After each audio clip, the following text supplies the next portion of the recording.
Welcome all to Circular Motion Class 4, in which we'll discuss about acceleration of a particle moving in 2 dimension. So just consider a situation that particle is moving through a path something like this. So at an instant, let's say when the particle is over here, it is moving with an instantaneous velocity, let's say that is equal to v. And assume that we are exerting some force on this object. Let's say I'm exerting force along this direction, and as you know that in which direction we are exerting force, in that direction we'll get acceleration. So let's say the acceleration of particle is along this direction because we are exerting force along that direction. So we can find out, let's say the angle made by the acceleration vector with respect to velocity vector is theta. So we can resolve this acceleration vector into two components. One component which is along the direction of velocity vector, which we can take it as nothing but a cos theta.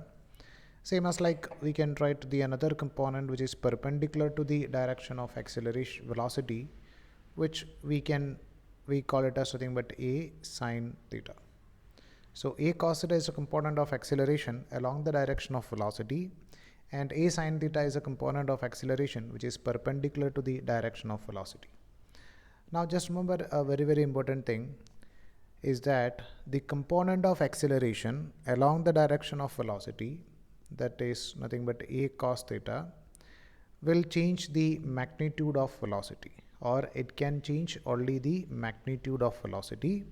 It cannot change the direction of velocity. So the component of acceleration along the direction of velocity is responsible for change in magnitude.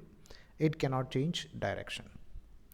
Like that, the component of acceleration which is perpendicular to the direction of velocity, which is a sine theta, will change the direction of velocity, and it cannot change the magnitude of velocity. So remember this important point: the component of acceleration along the direction of velocity, which is a cos theta, will change the magnitude of velocity, and it is known as tangential acceleration. So this acceleration a cos theta, we call it as tangential acceleration, and the component of acceleration perpendicular to the direction of velocity, which is a sine theta, will change the direction of velocity, and it is known as normal acceleration or radial acceleration, or it is also known as centripetal acceleration. So this a sine theta, we call it as nothing but a normal acceleration or centripetal acceleration or radial acceleration. So if you want to find out the value of net acceleration, as an and at are the component of this acceleration, we can write the net acceleration is nothing but the vector sum of normal acceleration and tangential acceleration. And as they are perpendicular, we can write the magnitude of the resultant acceleration is under root of an square plus at square. Now we'll discuss in detail about the calculation of normal acceleration, how we'll calculate normal acceleration, and how we'll calculate tangential acceleration. Now we'll discuss in detail about tangential acceleration. So tangential acceleration is basically responsible for change in magnitude of velocity. So if you want to find out the value of tangential acceleration, we'll not observe the change in direction. We'll just observe what happened to the magnitude. So if its final velocity magnitude is v and initial velocity magnitude is u divided by time taken for that is, let's say, t. So that is going to give the value of its tangential acceleration. Or if you want to find out the value of instantaneous tangential acceleration, we'll go for change in magnitude of velocity divided by t. Over here we'll not consider the direction. As an example, suppose if you are considering that a particle which is moving in a circular path, and let's say at t is equal to 0, particle were over here, and it is moving with the velocity or instantaneous velocity, take it as something like 10 meter per second when time is equal to 0. Now just consider that after some times particle reach over here, and now it is moving with an instantaneous velocity, let's say 20 meter per second, when assume that when time is equal to 2 seconds. So over here, if you want to find out the value of its tangential acceleration, then no need to observe what happened to its magnitude, what happened to its direction. We'll just observe its change in magnitude. So final velocity magnitude is 20 minus initial velocity magnitude is 10 divided by time, that is 2. So you can write it having a tangential acceleration of 5 meter per second square. Now I'll discuss about normal acceleration or centripetal acceleration. Centripetal acceleration or normal acceleration is responsible for change in direction of velocity. So we are considering a situation in which the magnitude of velocity is constant. So consider that a particle is moving in a circular path with constant speed. So at an instant, assume that particle were somewhere over here and it was moving with a speed, let's say that is equal to v. So over here, if the speed of this particle is constant, so in a time of t seconds, assume that particle reached somewhere over here and it is moving with the same speed, but its direction is changing. So consider that the particle is travel an angular displacement, let's say that is equal to theta. So we can say that as this velocity is representing the tangential direction, this is going to make an angle theta with respect to this vertical line. So we can resolve this velocity into its components.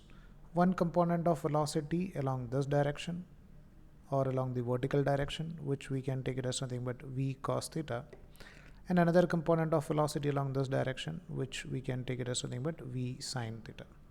Just for calculation purpose, we are taking this as our y-axis and this is our x-axis. So we can write what about the instantaneous velocity. So you can write this instantaneous velocity v is equal to v sin theta along x-axis. So you can write minus v sin theta I cap plus v cos theta along positive y-axis. So we can write v cos theta j cap. Now this velocity we just represent in vector form, and as it is moving with a constant speed, let's say it is rotating with an angular velocity omega, and we know that this omega is nothing but a rate of change of angular displacement theta by t. So if it is covering an angle theta, so we can write this theta is equal to omega into t if it is moving with a constant angular velocity as it is moving with a constant speed. So we can write this velocity is equal to minus of v sine, instead of theta we are just putting it as omega t I cap plus v cos omega t j cap. Our intention is to write it in terms of velocity as a function of time, because if you are differentiating this velocity, we'll get the value of acceleration. So you can write the value of acceleration over here is equal to rate of change of velocity dv divided by dt. Our aim is to find out the tangential acceleration, that's why we are keeping the magnitude as constant, only we are observing what about the acceleration for change in direction. So if you are differentiating this equation, minus v, which is a constant, differentiation of sine theta, which is nothing but cos theta, that is cos omega t, and differentiation of omega t is nothing but omega I cap plus v into differentiation of cos omega t, which is nothing but minus of sine omega t, into differentiation of omega t, which is omega j cap. So you can write this acceleration vector is equal to nothing but minus v omega cos omega t I cap minus v omega sine omega t j cap. So this is representing the value of acceleration. And if you want to find out the magnitude of this acceleration or this normal acceleration, so you can write the magnitude of this normal acceleration is equal to under root of x component square plus y component square. So you can write this v omega square into cos square omega t plus, again we are getting v omega square sine square omega t if you are taking this v omega square as common. So we can write it as cos square omega t plus sine square omega t. As we know that cos square theta plus sine square theta is nothing but 1. So you can write the magnitude of this normal acceleration is equal to under root of v square omega square, which is nothing but v into omega. And if the particle is moving with a constant velocity, we know that the relation between r, v and omega, we can write the value of v is equal to nothing but r omega. So if you're putting this value, we can write it as r omega into omega, or which we can take it as r omega square, or the same thing can be written as omega is v by r, so we can write it as v into v divided by r, which is equal to v square by r. So for the calculation of magnitude of normal acceleration, we can go for any of this equation, v into omega, or v square divided by r, or r omega square.